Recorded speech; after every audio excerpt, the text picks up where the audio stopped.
This is the AgXcel manual rate controller. It has 3 harnesses that come out of the bottom of the controller. It has an on and off switch, and then your gauge that basically controls the speed of the pump.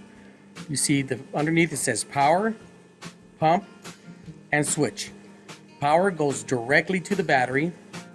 The pump goes to the pump. It can do 1 or 2 pumps, and if it's doing 1 pump, this harness will plug directly into the pumps, or you'll have a Y harness that goes from here into 2 pumps. And then you have the switch, which is your run hold switch, and your run hold switch will have a little jumper on there that tells the controller that I have a run hold switch connected, or it shorts it out and says no, I don't.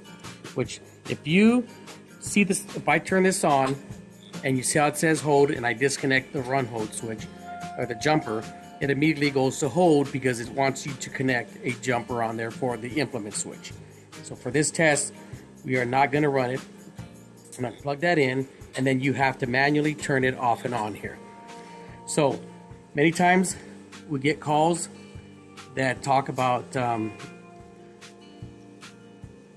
we have to determine if the pumps are bad or if something's wrong with the controller.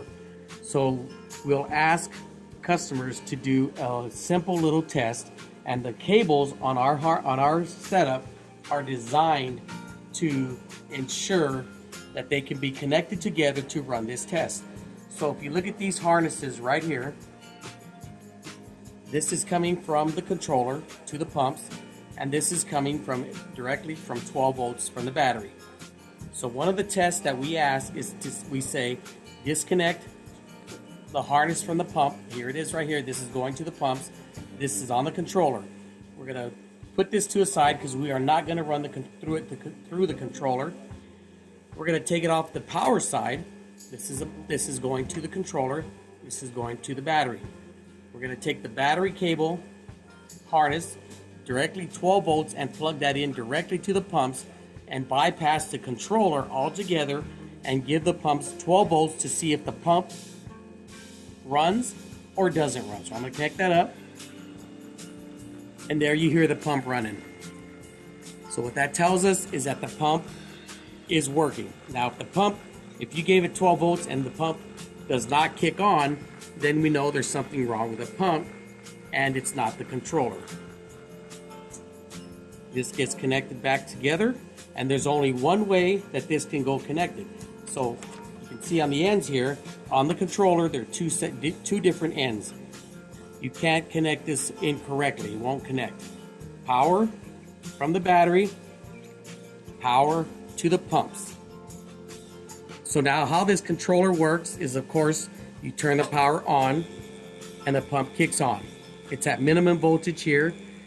As you turn the knob, of course, the speed goes up faster and it rotates the pump a lot quicker, so you'll get more rate, and then you can slow down. So here we show 12 volts. We're getting 12 volts here.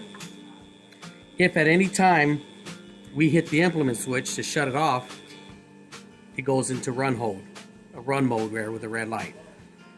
If you have this jumper on the system, every system gets shipped with this, so you don't want to lose this. If you do have an implement switch, tie strap that to your controller, because there may be a time when you'll need it if your implement switch goes bad.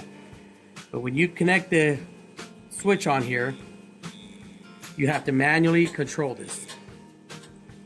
If you have an implement switch of any kind, whether it's a mercury switch or a whisker switch, if I connect this to this implement switch and I turn it on, it's going to run, but when I hit the implement switch, it turns it off. So if you don't have an implement switch on there, then you have to keep this jumper on there, otherwise it's waiting for you to cross a signal.